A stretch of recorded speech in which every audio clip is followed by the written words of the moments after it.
Hi, I'm Josh from the band Team Picture. I have been selected as the sacrificial lamb for this video. So I'll answer your questions now. How has lockdown affected your creativity as an artist, and has it made it harder/easier to create music? Well, not being able to be in the same room as each other for 3 months was really difficult. From a music perspective, playing in a room together is how we flesh out our songs and arrangements, and we're really close mates, so not being able to do that together for so long was really sad.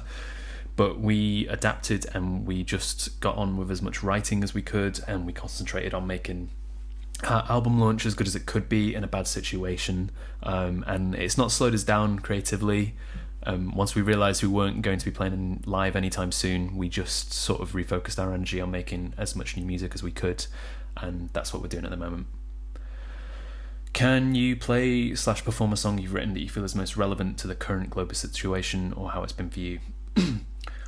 I don't think any of our songs are relevant to the current global situation, but here is a session of a song called Quit Reading that we did at BBC Maidavale last year.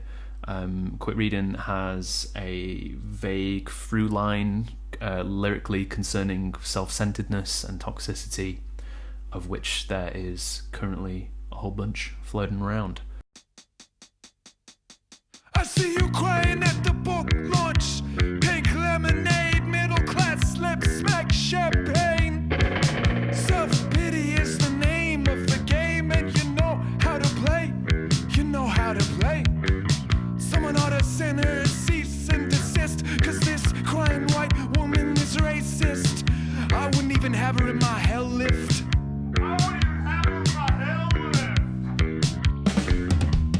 Now what can you do to repair your reputation? Well, you're asking the wrong questions, and frankly it's humiliating. I've been picking alcoholic on a summer afternoon and dreaming about you. We're not here to play or to dream or to drift. We got hard work to do and some big roads to lift. Oh, stolen secrets, oh, sweet delight, oh, clear memory, oh, endless night. But let's the sum of two greater sides. Well, you took what was natural and you bathed it in fire. Ancient tablet that I read, equip me with the power that I need to proceed. Now what can you do to repair your reputation? Well, you're asking the wrong questions, and frankly it's humiliating. I've been picking wild garlic on a summer afternoon and thinking about you. I've been thinking about you. I've been thinking about you. I've been thinking about you. I've been thinking about you. I've been thinking about you. I've been thinking about you. I've been thinking about you. I've been thinking about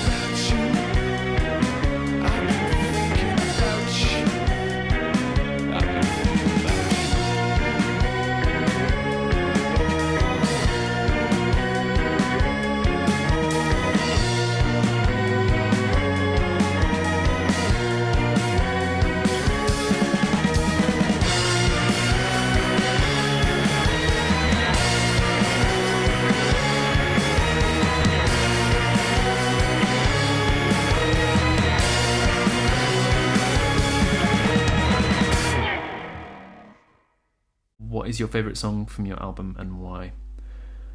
It changes a bunch, but my favourite song off the record at the moment is probably Rock Hudson Tragedy.